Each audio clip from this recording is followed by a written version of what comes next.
Hello students, कैसे हैं आप लोग। स्वागत है आपका अपने YouTube channel the math GPT और मैं आपका मैथ टीचर सतीश राठौर। देखिए, प्रीवियस लेक्चर में मैंने आपको जीपी के बारे में ये बता दिया था कि ज्योमेट्रिकल मीन क्या होते हैं, ज्योमेट्रिकल मीन कैसे निकाले जाते हैं। यहाँ तक मैंने बता दिया था sum of n terms, sum of infinite terms, recurring decimal, ये सारी चीज़ें हो गई थी। अब हमारे पास बचा है कि प्रॉपर्टीज़ ऑफ ज्योमेट्रिकल प्रोग्रेशन, मतलब जीपी की जो प्रॉपर्टीज़ हैं उनके बारे में हमें डिस्कस करनी है। तो हमने यहाँ पे हेडिंग डाल रखी है, क्या लिखा है, प्रॉपर्टीज़ ऑफ ज्योमेट्रिकल प्रोग्रेशन। तो जीपी की जो प्रॉपर्टीज़ हैं वो हैं क्या। देखिए, सबसे पहली चीज़ है, सबसे पहला है हमारे पास कि इफ़ अगर मैं ये कहता हूँ कि A1, A2, A3, A4, dot dot dot so on are in GP. अगर ये हमारे जीपी में दे रखे हैं A1, A2, A3 dot dot so on, then अगर हम इसको मतलब जीपी के हर एक टर्म्स को किसी कांस्टेंट से मल्टीप्लाई या डिवाइड कर दें। कहने का मतलब है इफ़ वी मल्टीप्लाई और divide to each terms of any GP then the resulting sequence is also in GP. समझ में आया। फिर ध्यान से सुनिए, इफ़ वी मल्टीप्लाई और divide to each terms of any GP then the resulting sequence is also in GP. अगर GP के हर एक टर्म्स को किसी कांस्टेंट से मल्टीप्लाई या डिवाइड कर देते हैं तो जो रिजल्टेंट सीक्वेंस बनेगा वो हमारे जीपी ही रहेगा। जैसे कि हमने क्या कहा, A1, A2, A3, A4 ये हमारी जीपी दे रखी है, देन इम्प्लाइज डेट A1 के A2 के A3 के A4 के up to date so on, then this is also in GP. अगर मैं ये कह दूं A1 अपान के A2 अपान के A3 अपान के A4 अपान के, then this is also in GP. ठीक है ना। और ये भी बात ध्यान रखिएगा कि अगर इसका कॉमन रेशियो R है, ठीक है ना, ओके, तो इसका जो है कॉमन रेशियो क्या होगा पता है, इसका कॉमन रेशियो K इंटू इसका कॉमन रेशियो भी R रहेगा और इसका कॉमन रेशियो भी R रहेगा। अगर किसी भी जीपी को किसी कांस्टेंट से मल्टीप्लाई कर दिया जाए तो उसका कॉमन रेशियो पे कोई फ़र्क नहीं पड़ता है। ठीक है ना, इतनी बात समझ में आनी चाहिए। अब इसके बाद हम बात कर रहे हैं कि अगर ये हमें दे रखा है कि A1, देखिए if A1, A2, A3 dot dot so on are in GP. अगर ये हमारे जीपी में दे रखे हैं, मतलब ये सीक्वेंस हमारे जीपी में है, अगर जीपी के हर एक टर्म्स का हम रेसिप्रोकल कर दें, मीन्स अगर 1 upon A1, 1 upon A2, 1 upon A3, then this is also in GP. ठीक है ना। अगर इसका कॉमन रेशियो R है, मतलब कैपिटल R बराबर R है, देन इसका कॉमन रेशियो रेसिप्रोकल यानी 1 अपान R हो जाएगा। ठीक है ना। इसके बाद मैं बात कर रहा हूँ कि अगर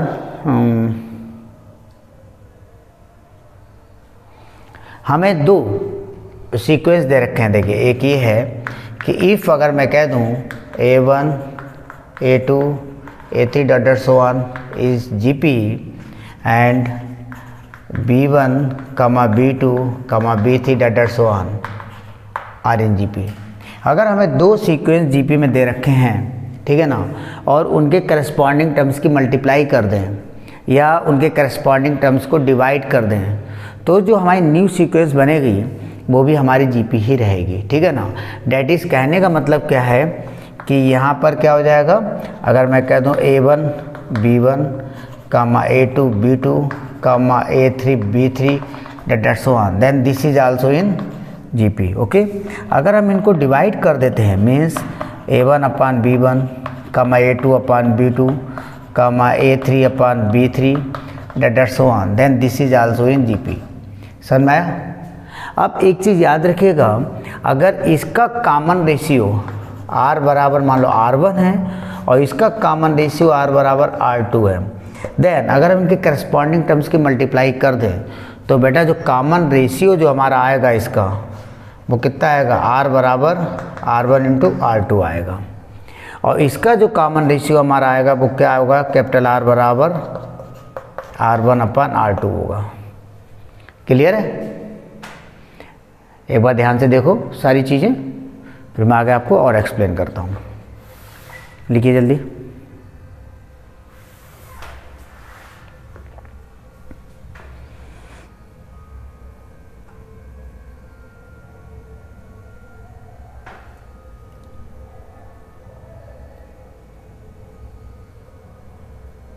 ओके, अगर मैं ये कहता हूँ, देखिए नेक्स्ट प्रॉपर्टीज आपको बताते हैं,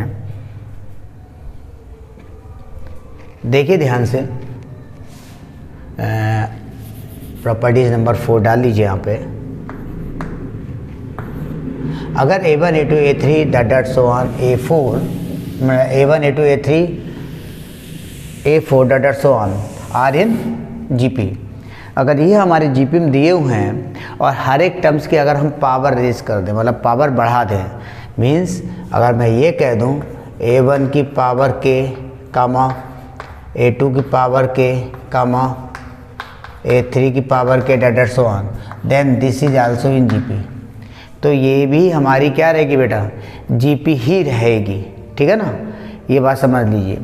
ऐसे ही अगर मैं ये कह दूं, हाँ ये चीज़ ध्यान रखिएगा, जब हमें दो टर्म्स, हमें दो सीरीज़ दे रखी हैं, समझ लीजिए प्रॉपर्टीज़ नंबर 5 में लिख दे रहा हूँ यहाँ पर कि ये अगर दे रखी है, ये रफ कर दो। अब देखिए ये बेटा, मैं चलिए देखिए प्रॉपर्टीज़ नंबर 5, अगर मैं कह रहा हूँ A1 A2 A3 dot so on are in GP and B1 B2 B3 dot so on are in GP, ये दो सीरीज़ हमारी GP में दे रखी हैं। दो सीरीज अगर हमारी GP में दे रखी है, इनके करस्पॉन्डिंग टर्म्स को ऐड कर दें या उनके करस्पॉन्डिंग टर्म्स को सब्सट्रैक्ट कर दें, तो जो हमें न्यू सीक्वेंस मिलेगा वो सीक्वेंस हमारा GP कभी नहीं होगा। ठीक है ना, यानी कि कहने का मतलब है, अगर A1 plus B1 comma A2 plus B2 then not in GP, तो ये GP नहीं होगा।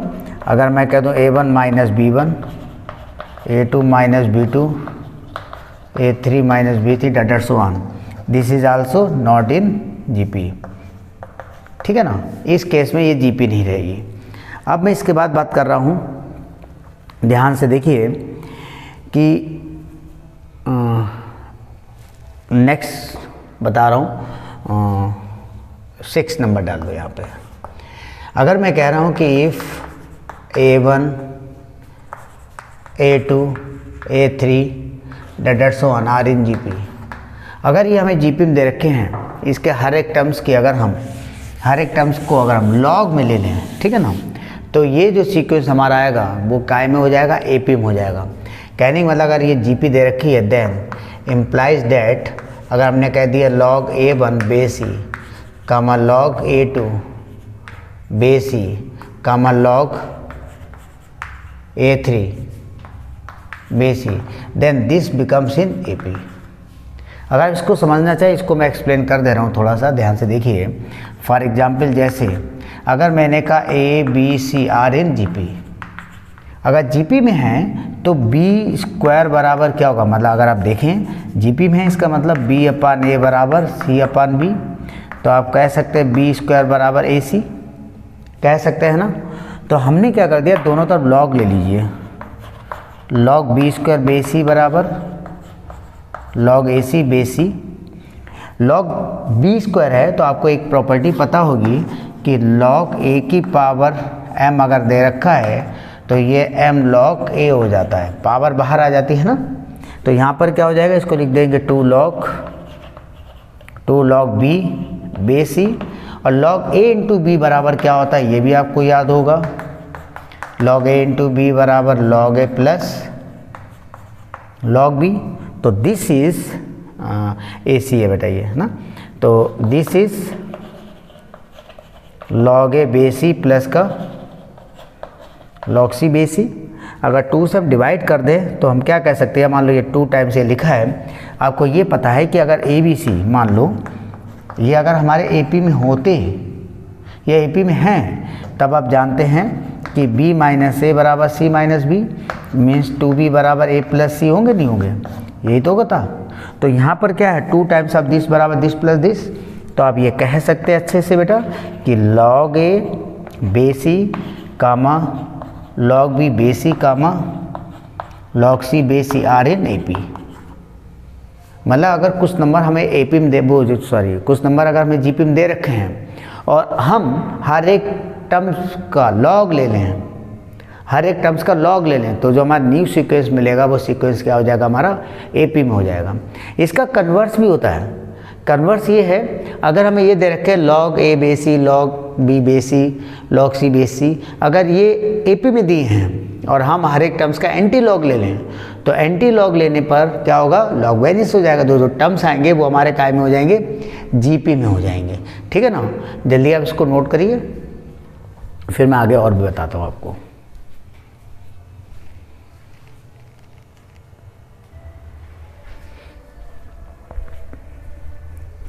अब एक चीज़ ध्यान से देखिए, इसके बाद 7 प्रॉपर्टी डाल लीजिए। अगर मैं ये कहता हूँ कि if A, B, C are in GP, तो आप क्या कहेंगे कि B अपान A बराबर C upon B, then B square बराबर AC या B बराबर अंडर रूट AC भी होता है। इसी टाइप से अगर मैं ये कह दूँ generally A1, A2, A3, A4 डेट so on are in GP, तो आप क्या कहेंगे कि A2 अपान A1 बराबर A3 अपान A2 बराबर A4 अपान A3 बराबर डेट सो ऑन। ऐसा होगा, नहीं होगा? क्योंकि अगर GP में दी है तो उनमें क्या होता है, कॉन्सिक्यूटिव टर्म्स का रेशियो हमेशा इक्वल रहता है। मीन्स दिस अपान दिस बराबर दिस अपान दिस बराबर दिस अपान दिस बराबर दिस अपान दिस, ऐसे ही चलता रहेगा। तो अगर हम इन दोनों को बराबर ले लेंगे तो आप ये कह सकते हैं कि A2 स्क्वायर बराबर A1 A3 हो जाएगा। अगर हम A3 स्क्वायर ले लें तो क्या हो जाएगा बेटा, A2 A4 हो जाएगा। ऐसे ही अगर हम A4 स्क्वायर ले लें तो क्या हो जाएगा बेटा, A3 A5 हो जाएगा। ऐसे अगर हम A5 स्क्वायर ले लेंगे तो क्या आ जाएगा, A4 A6 आ जाएगा। समझ में आ रहा नहीं आ रहा? अगर मान लो A2 लिया है, दूसरा वाला टर्म्स लिया है, तो दूसरे का स्क्वायर बराबर पहला और तीसरे का मल्टीपल, मतलब ये बीच में नंबर रहेगा। ठीक है ना? मतलब A2 है अपने पहले और अपने के बाद वाले टर्म्स के मल्टीपल के बराबर होगा इसका स्क्वायर। ऐसे A3 ले लेंगे तो A3 से पहले A2 है और इसके बाद में A4 है, तो A2 इंटू A4 होगा। ऐसे ही इसी तरीके से आप बता सकते हैं। जैसे अगर मैं कह दूँ नेक्स्ट है कि A6 का स्क्वायर क्या होगा बताइए, तो हो जाएगा A5 इंटू A7। है नहीं है? क्लियर है? अब हम बात आपको बताना चाह रहे हैं, ये भी हो गया कि GP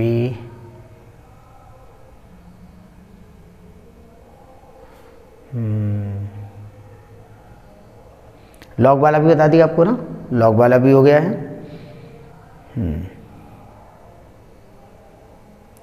ठीक है, इतना नोट करिए। मुझे लग रहा है कुछ मैं मिस तो नहीं कर रहा हूँ, कोई कॉन्सेप्ट, कोई टॉपिक इसमें प्रॉपर्टीज़ में आपके लिए।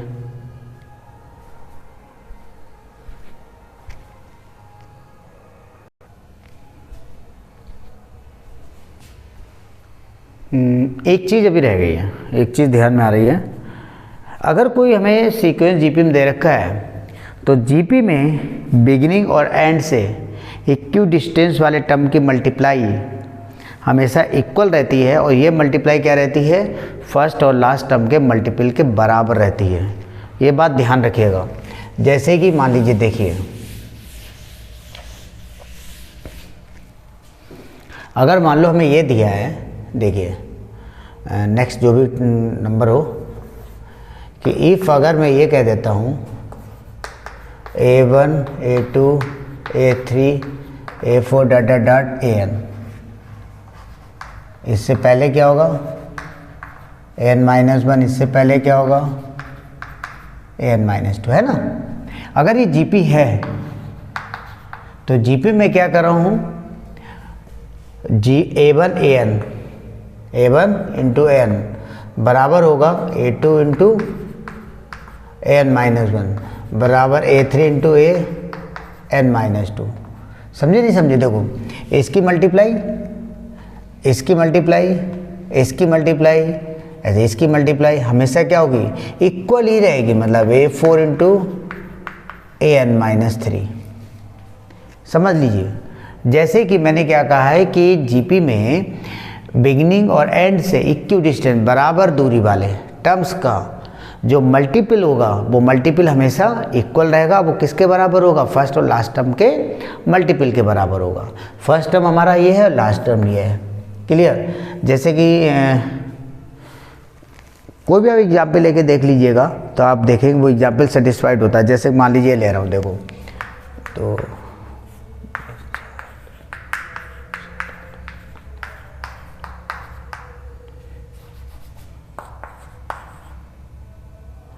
ये देखिए, ये हमें GP दे रखी है ना GP।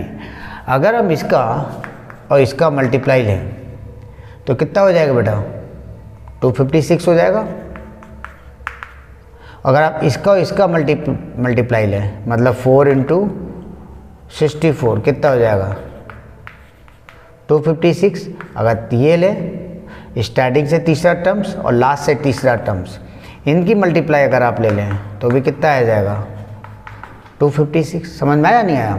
तो बिगिनिंग और एंड से इक्वी डिस्टेंस वाले टर्म का मल्टीप्लाई हमेशा बराबर होती है। वो किसके बराबर होती है, फर्स्ट और लास्ट टर्म के मल्टीपल के बराबर रहती है।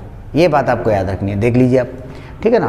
अब हमारे पास जो है GP के जो कॉन्सेप्ट हैं अप्रॉक्स आपको बता दी हैं। अब हम शुरू करते हैं एक्सरसाइज, ठीक है ना। NCERT की जो एक्सरसाइज है या जो अच्छे सवाल है मैं उनको आप एक्सप्लेन करूँगा, उनको सॉल्व कराऊँगा, ठीक है ना। जल्दी से आप इसे नोट करिए।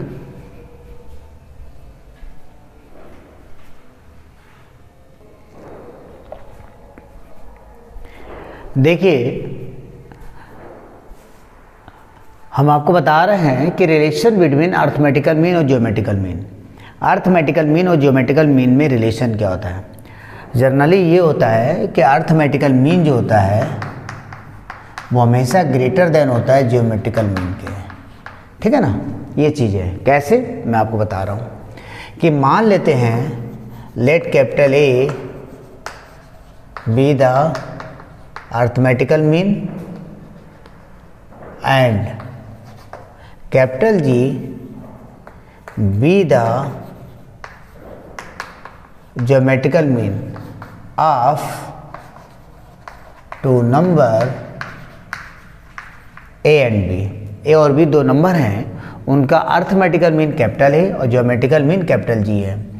तो अर्थमेटिकल मीन मतलब AM बराबर क्या होगा हमारा, A प्लस B बाई 2, ये बताया था। मीन्स कैपिटल A बराबर A प्लस B बाई 2 है, ओके। और हमने आपको बताया था कि ज्योमेट्रिकल मीन बेटा जो होता है वो क्या होता है हमारा, अंडर रूट ऑफ AB होता है। मीन्स कैपिटल G बराबर क्या हो जाएगा, अंडर रूट AB। क्लियर है? अगर मैं ये कह दूँ A माइनस G में लेके चलूँ, A माइनस G, A का मतलब A plus B by 2 minus G का मतलब अंडर रूट AB, ठीक है ना। यहाँ पर मैं क्या करूँ, 1/2 कॉमन ले ले, ये हो जाएगा A plus B minus 2 root AB। बेटा क्लियर है? अगर इसको ध्यान से आप देखेंगे तो हम कह सकते हैं 1/2 और ये हो जाएगी value root A minus root B का होल स्क्वायर, ठीक है ना। मतलब A माइनस B का whole square means A square plus B square minus का 2 इंटू दोनों multiply. This is a perfect square. अब आप जानते हैं since under root A minus under root B का square is always positive R equal to 0, ठीक है। 0 कब हो सकता है, जब A और B बराबर हो, लेकिन A और B इक्वल हो ही नहीं सकते। बात समझ में आई?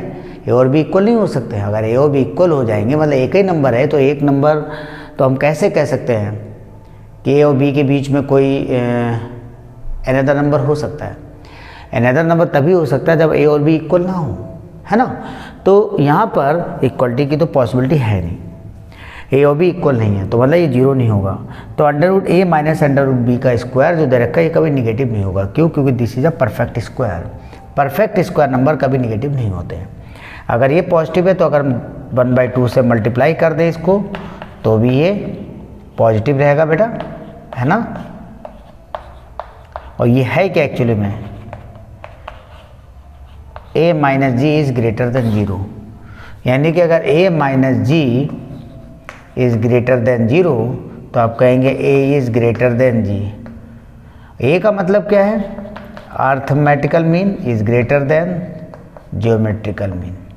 तो अर्थमेटिकल मीन, दो नंबर अगर हमें दे रखे हैं उनके बीच में हमें अर्थमेटिकल मीन और ज्योमेट्रिकल मीन निकाला जाए तो याद रखिएगा कि अर्थमेटिकल मीन हमेशा ही ज्योमेट्रिकल मीन से बड़ा होता है। एक चीज़ मैं आपको अभी बता दे रहा हूँ, हालांकि आपके में सिलेबस में है नहीं, जिसका नाम है HP, फिर भी मैं आपको बता दूंगा किसी लेक्चर में अच्छे से HP के बारे में। तो देखो, अगर हम AP और GP और HP में अगर हम अर्थमेटिकल मीन, ज्योमेट्रिकल मीन और हार्मोनिक मीन ले लें, HP मतलब हार्मोनिक प्रोग्रेशन कहलाती है, हार्मोनिक प्रोग्रेशन में हार्मोनिक मीन भी होता है। तो याद रखिएगा कि अर्थमेटिकल मीन जो है वो always greater than geometrical mean होता है बेटा, और ज्योमेट्रिकल मीन हमेशा बड़ा होता है हार्मोनिक मीन के। क्लियर है? दिस कैसे होता है ये भी इसका डेरिवेशन है। देखो, ये तो हमने आपको बता दी है कि अर्थमेटिकल मीन ज्योमेट्रिकल मीन से कैसे बड़ा होता है। ऐसे ही दूसरा वाला है वो बता दिया जाएगा कि ज्योमेट्रिकल मीन हार्मोनिक मीन से बड़ा होता है, तो फिर कंबाइन करके प्रूफ हो जाता है। ठीक है ना। तो आज के लेक्चर में इतने रखते हैं।